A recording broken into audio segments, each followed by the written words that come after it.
flying here in eastern Iowa.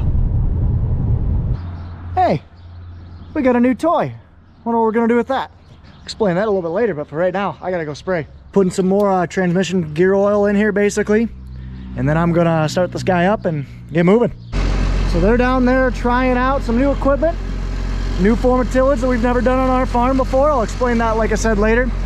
Nathan and my great uncle Bun, yes, he is still around. He still likes to help out on the mechanic side. They're gonna be working on Nathan's bean planter. So the issue is our openers are junk. What an opener does, well, I'll just go through this real quick. You got basically your pre-conditioner, is like what I like to say, this rolls along and just creates a slit in the ground. Then you have right here, these are your gauge wheels. These are actually what set your depth. So they have a stop. They go until this way your units get set in the ground, but this is where they stop. And what actually opens your seed trench are these openers, these offset case openers. These are what's actually bad. They're just getting too thin and they're uneven. You kind of see a lot of dents and wearing on them. We need to change those. So that's what they're going to change, but those actually open up the trench for the seed. Your seed comes down here off your meter. I explained that and how a meter works in yesterday's video. This is a chain drive again, or sorry, cable drive, but it's still ran by a drive shaft right here. And that's what actually turns your meter. So your seed gets deposited out there, and then you have a dual stage closing system. These are your closing discs, which just kind of help fold dirt over, and then your center wheel packs it. So this is our case 1245 30-foot bean planter. It's on 15-inch rows. It's got 23 rows on there, and we have 23 times 2 discs to change. And those are all right there.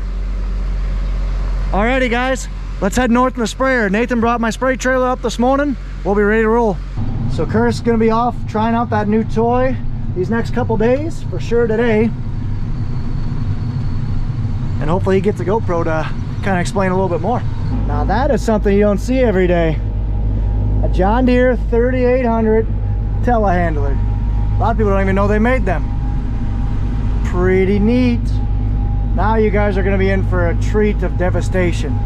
So for those of you guys who don't know, the Mississippi River is flooding bad. Not quite record, but top 3. It's supposed to crest tomorrow, I believe. And I'm gonna tell you how bad it is. These are fields here. Yeah, I have never seen water on this side of the road. Good grief, these are fields. And just wait, I think there's water over the road tracks here up ahead. But just look at this. Wow. Woo! It's the power of water and the power of the Mississippi right here. Like, this guy can't even get to his house. Mr. Kyle's basement's flooded. Right here, water's over the tracks. I have never seen that. They obviously shut the drains down a week ago, but wow. I have never seen water over these tracks. Water is very powerful, that is for sure.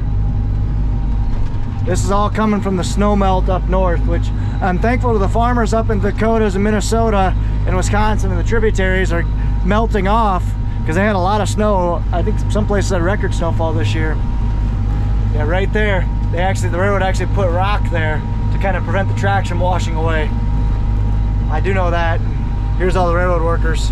They've been hauling a bunch of rock in because the tracks are submerged right now, and if they didn't, they're trying to keep the tracks there and not have it get washed away. It's like I said, the water is still rising, but anyway, I'm happy that the guys up north are getting their snow melted off so they can get in the fields sooner, but man, I wish it would have taken like a couple days longer and not all at once.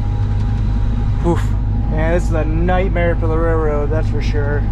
And like I said, the river is still going up, so this must be the low point of their track, because there's been railroad officials here for the last 3 or 4 days. Looks like they ripped up the crossing. Wow. I have no idea what they're doing, but oof. It almost looked like they were unbolting the I-beams that the truck that actually carries the train, unbolting them to let the I-beams float. That's what it was looking like. Wow. Any of you railroad guys, chime in down below, because I would love to know what the heck they were doing. Just a friendly reminder for folks, farm equipment is out on the roads. Do not pass in double yellows. Don't risk your life and mine.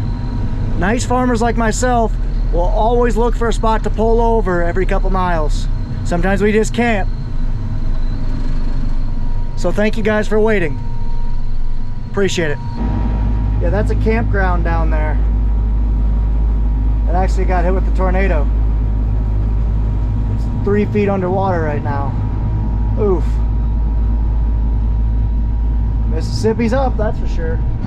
Well, got probably 10 acres sprayed off over there just to clean out the tank. So now we'll go ahead and fill up again. There's the bud man. Man got himself a turkey this morning. Nice bird, Budley man. Yeah. Now the fun job, cleaning it. Well, he's gonna do that. I'm gonna go sit in the air conditioning. That's a nasty gully, man. I was just spinning. Whew. So I'm on the next field. Actually almost done with it. Only got 5 acres left. It's only a 20-acre field. This is actually the farm where my grandpa, he didn't homestead here. Sorry, great-grandpa. My grandpa grew up here. So Joe Hartung, the one who started the farm, he grew up at this in this house here. So this is the farmstead that his dad moved over in the, oh, I don't even know, in the 30s or 20s, something like that. They're actually from Indiana. So this is kind of neat. We farm this mainly for sentimental reasons. It is not efficient by any means, but it's close. So we got a 20-acre patch here, 25-acre patch there, 15-acre patch, 30, a 30, a 13, a 15, a 20, and a 13, something like that. I don't know, we got quite a bit of fields. Let's go ahead and load up my chem. So safety equipment, biggest thing I need are gloves when I'm handling chemicals. I got a 25 acres I need to put in. I'm running a 15-gallon per acre rate, so 25 times 15 is 375 gallons. I have to put that in right now.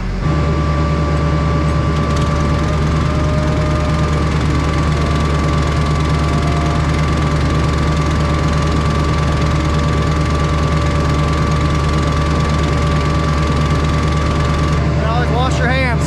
Sprayer has a little rinse tank on there. By the way, that little bit that I was spraying there, I dripped a little crop oil. That's not a chemical or anything. It's a water adjuvant or whatever it's called. It makes the water more effective. So let me turn that down. It makes the water more effective. Check and see, I'll need 600 gallons and I need a little bit more. So let's go spray real quick and then we'll come back.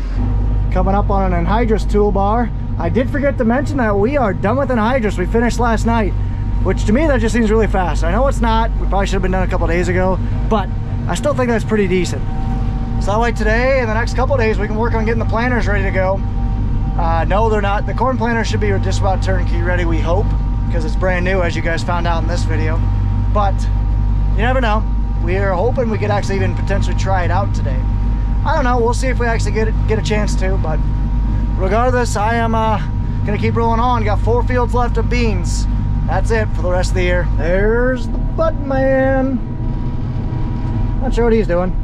Stop fumble farting around. Took the whole day off because he was gonna go turkey hunting this evening, but he didn't need to because he got one. See, and I sat behind this guy for 2 miles as well. I could have easily flown around him, but the thing is, guys, an extra 2 minutes is not gonna hurt you. I always love crossing this creek. Beautiful creek. DNR stocks it, so there's good fish in here always. They stock it every Thursday or Friday.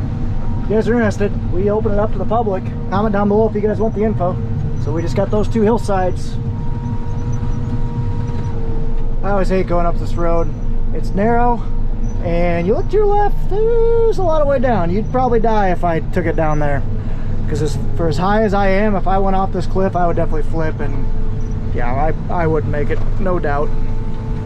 That's why you gotta be careful going up it. So we're going in our field right now called Southwest Hill. It's gonna be really hard to understand why we named it that.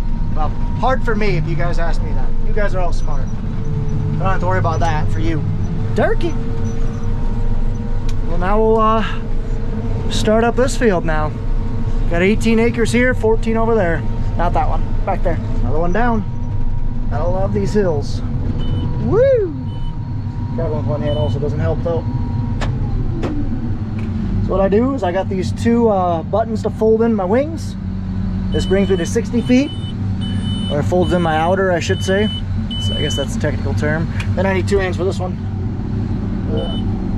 Try to balance you guys right there. Then I manually hold in on the buttons on the stick. That brings it in. Then I just manually lock it in there. Once you get close, you just gotta kind of like nudge the button. There we go. So then I close out the boom and speed back up. Well, all done. Heading back up to on top to load up and then head to Andrew. We only got 2 fields left. Then we're done with bean spraying. Our chemical program kind of goes as follows. We basically try to spray our bean ground 5 to 7 days before we plant, at least. That way it basically puts a nice carpet, as I mentioned before, of residual down of chemical. That way it kills the weeds up and the new weeds won't come up. And then I wait until Pat gets planting. Most times I usually don't wait, I just kind of roll into it. But this year I get finished up with bean spraying before we're done planting. That's a first. But I'll wait until he gets ahead of me for planting, and then I want to basically be right behind the planter.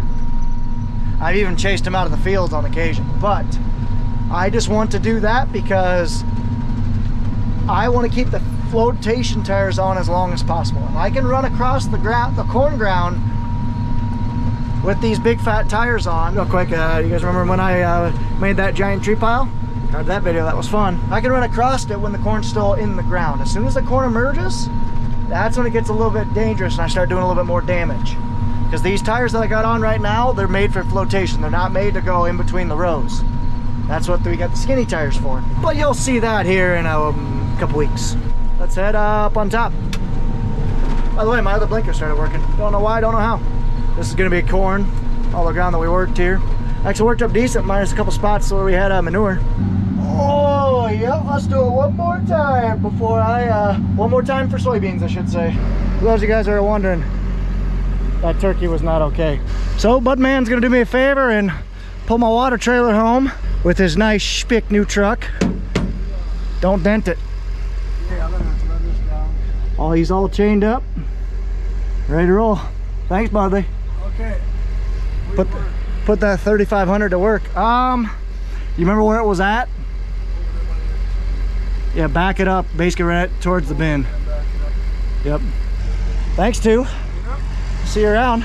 You need to teach me how to make those egg rolls someday. Oh, you gotta come over. I'll come over. One of those two. Yeah. We'll make it work. He makes awesome egg rolls.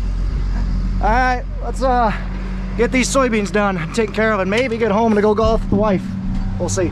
Probably not, because I got an hour and a half of driving to do. That doesn't include the actual time it takes to spray. But only one way to get done, and that's the start. Going by the Hinchin residence. I saw them, past them going through town planting some soybeans right now. They kind of got the same idea as me. It'd be nice to plant beans. I wouldn't be planting corn right now, that's for sure. They got a spray tender trailer? What if they got their own sprayer? Huh. Good luck this year, Scott and Cameron. Crossing some level Bs to get from gravel road to gravel road. You can tell some people have some fun in here, which is all good, but man, it sure makes the road rough. That's for sure. Like, some guys made 4-inch ruts. Also, it's a 1-lane road, so I really hope I never meet anybody. Haven't yet, hope I never. If I would, I'd have to back up to probably this approach or something like that. Rolling right along. Yeah, just got to the next field, next farm I should say. So this is our Andrew farm, owned by my late Uncle Jerry. Now his wife, or his widow, and my 2 cousins, they own this. So we rent it from them, because they're not involved with the farming operation anymore. And then, yeah, so it's about 180 acres all total. It's split up between 4 fields. 2 of them are gonna be beans this year. So what I got in the cab, my Pro 700, which literally controls everything about this sprayer.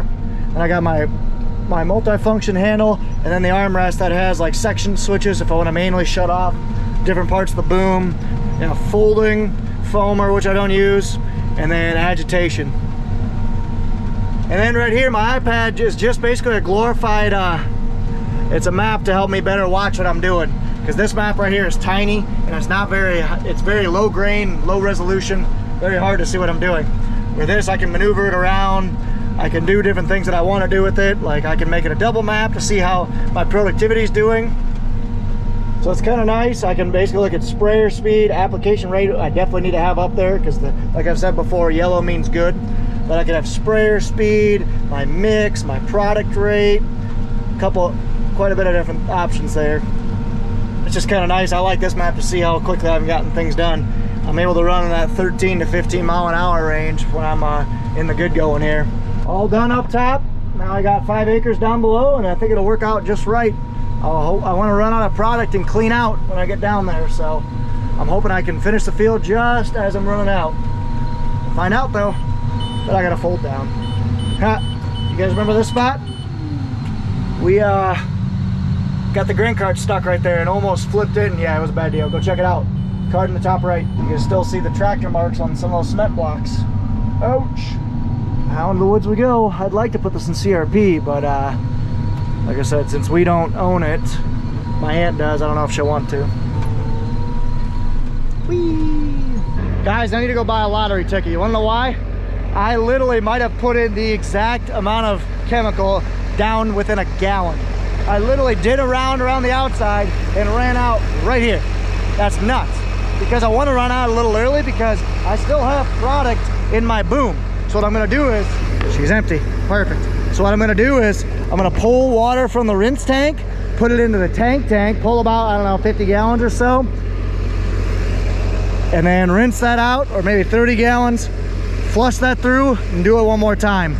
That way I can help clean out this boom. Clean it out from all these chemicals. And this is by far the worst field that we've had for weeds. Hopefully all this stuff gets killed. To do that, rinse tank unload, tank rinse. And then you turn it on.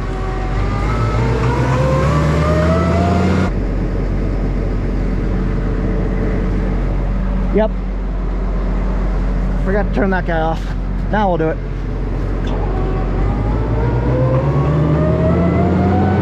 And when we go up there, we should be getting water in the tank.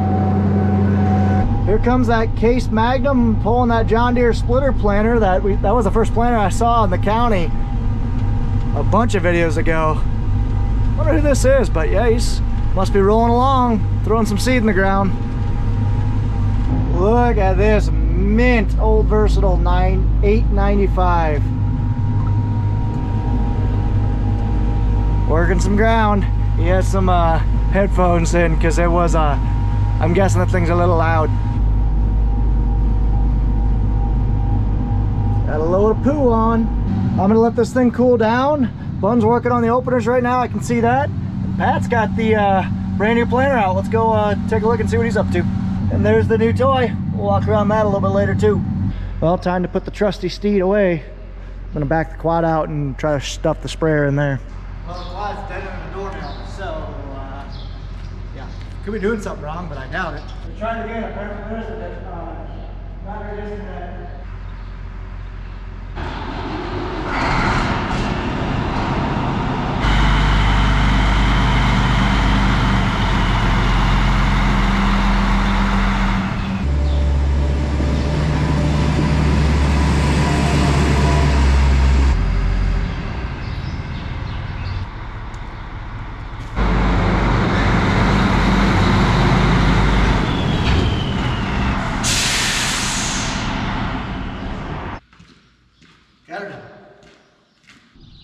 Hi, Kibby. Hi, Kawa. Hi, kitties. Well, I am going to go ahead and set up the monitor and stuff for Pat. So this is, like I said, our 2150 planter. It has precision planting parts on there, and it also has Yetter clean sweeps, I believe. Those all require different monitors. So we're gonna go from 2 monitors in the cab up to 5, I believe. 4 or 5. Yeah, clean sweeps. So this is going to be a really good planter for us, we hope, if everything is reliable. I mean, we really love the technology that's on it, all the changes they've made. We like it, so we're just doing some tweaks. I need to get the iPad set up, and I need to get the monitors kind of tuned in. Got to get our fields and farms on there. This will be fun for Pat. Can't see out of this right side. Neat. One last thing to do, just got to stick the new memory stick in, boot it up, and make sure it works. Yeah, this seed sense is going to be interesting, this 2020. Never really had to mess with that before. Getting our field view set up. Yeah. I hate you, Pro 700. Pat, but why?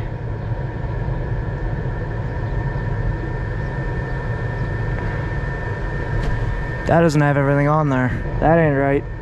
I'm gonna have to fix that. We only have half the fields. We're gonna have to change that. So I got everything I could do done.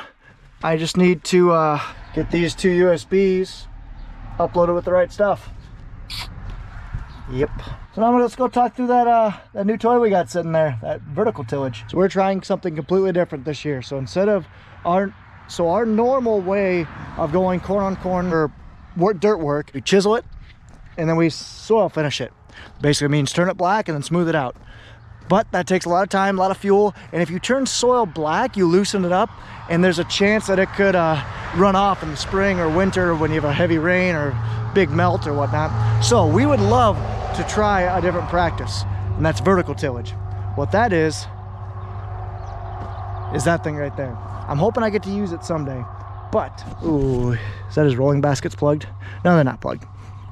But what this is like I said, this is a vertical tillage machine, and its biggest job is to go into the ground 2 to 4 inches deep, get with speed, and just stir and chop things up. That is all it does. So Curtis was running it today. He did not have his GoPro with him, unfortunately, but he'll have it tomorrow, so you guys will get some footage then. But like I said, that is a new tool that we're trying out. I'm really looking forward to it because, like I said, we're gonna do probably 400 acres with this spring, and it could be a game changer for our farm. So we'll talk more about it in the upcoming videos, guys. Go stick the GoPro in that 340, that way Curtis has it when he runs again, and then I think I'm gonna pack things up and head home. Bun and Pat got about half that planter taken care of today, so they got another day's worth of work. We won't be planting anything probably until I'm shooting for Monday. More likely it'll probably be Tuesday, but Monday would be ideal. It's gonna get cold. I mean, as you can see today in my nice Key apparel. By the way, check these out. This is an awesome work shirt. Front pocket, dry fit, very nice. But anyway, link will be down below. This tractor is the one I hurt my thumb in. There we go. But it's 70 in the 70s today. Tomorrow's gonna be in the 50s. Sunday in the 40s. So not great corn growing weather. I wouldn't be afraid to throw some soybeans in, but we obviously don't have the planter ready. And then we're gonna, like I said, next week looks like it's gonna be warm and dry. We're gonna be hitting her hard at least through next Friday. So hope you guys enjoy it. Stay safe, take care, take it easy. See you in 2 days. Ta-ta for now.